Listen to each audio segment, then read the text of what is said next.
قبل از دیدن ویدیوهای پاورقی لایک و سابسکرایب یادتون نره. اون زنگوله رو فعال کنید که زودی از ویدیوهای جدید باخبر بشید. آنچه گذشت. نازنین زهرا و امیرعلی که به نازنین شهرت دارند روی نیمکت ورزه پارک یله داده و مشغول صحبت با هم بودند که ناگهان متوجه شدند شخصی با لباس مسخره و کلاه ناشک به آنها نزدیک می شود.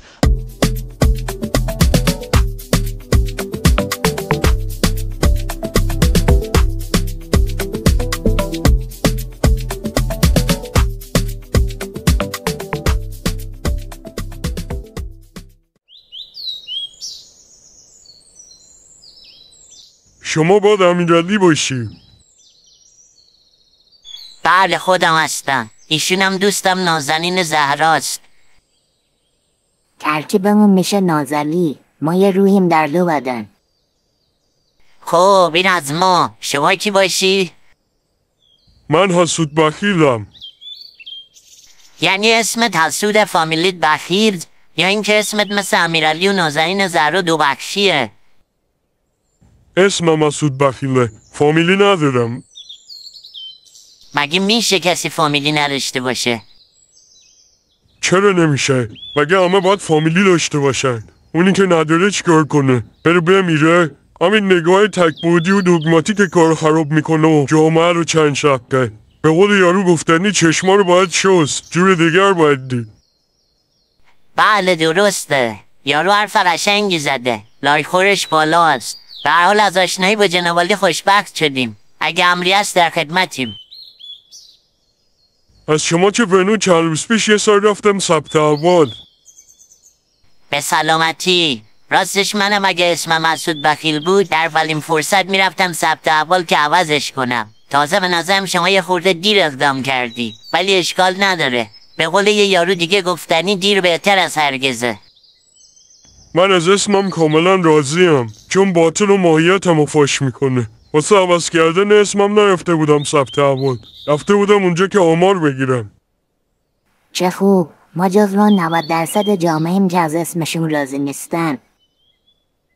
اتفاقا بحث خیلی خوبی باز شد. خیلی اعتراض دارن که چرا وضع قیمت دلار اینه، یا چرا ما توی اکثر رنکینگ‌های جهانی از آخر اولیم. خلاصه از اینجور حرفا. البته بیشتر از این که واقعا معترض باشن با قیمت دلار بقیه بدبختیاشون جوک میسازن. حالا سوال اینجاست که وقتی 90% ننه باباهای یه جامعه حتی از انتخاب اسم درست حسابی واسه بچه‌هاشون عاجزن، شما انتظار داری الان قیمت دلار چجوری باشه؟ فکر کنم داریم از موضوع اصلی بس خارج میشیم. مگه موضوع اصلی بس چی بود؟ این بود که من چند روز پیش رفتم ثبت احوال. خب بعدش چی شد؟ بعدش پرسجو کردم که محبوب ترین اسامی بین مردم کدوم است. خب نتیجه چی بود؟ بهم گفتن نازنین زهرا و امیرعلی دوتا اسم خیلی محبوب بین مردمه. واقعا؟ از همینجا میشه افول یه جامعه رو به چشم دید. واقعا جای تأسف داره. از اون روز مثل سیر و سرکه دارم میجوشم. آخه واسه چی؟ واسه این که نمیتونم همینجوری دست رو دست بذارم و ببینم یه عده که اسمشون از همه محبوب تره دارن راست تو کوچه و خیابون واسه خودشون راه میرن. آخه میدونی دست خودم نیست، چون بخیلم خواهی نخواهی در اینجور مواقع حسودیم میشه. حالا چه کمکی از دست ما برمیان؟ هیچی. بهترین کمک اینه که آروم سر جاتون بایسین و تکون نخورین که با طلسم اختصاصی خودم جادوتون کنه. جادو کنی؟ مگه تو جادوگری؟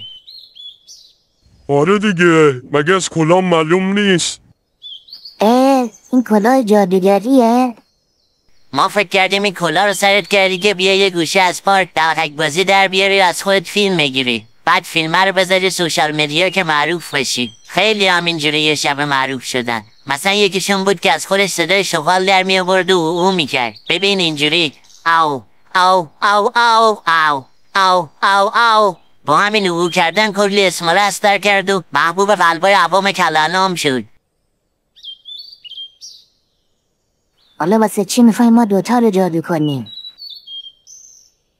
به هر حال این مسئله که باید تواس پس بده دیگه. نمیشه که اسمتون جزو اسامی محبوب جامعه باشه بعد همینجوری راست واسه خودتون را برین. ناسلامتی من حسود بخیلم نباید شغندر. حالا این یه بار کوتاه بیا.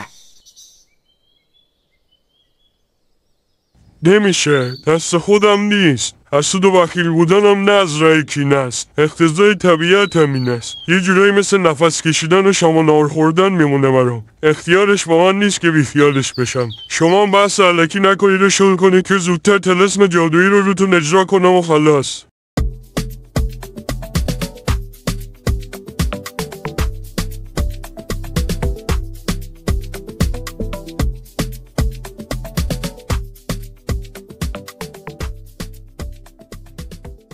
بعد از دیدن ویدیوهای پاورقی لایک و سابسکرایب یادتون نره. اون زنگوله رو هم فعال کنید که از ویدیوهای جدید باخبر بشید. برای حمایت از پاورقی هم میتونید توضیحاتی که این زیر نوشته شده رو بخونید.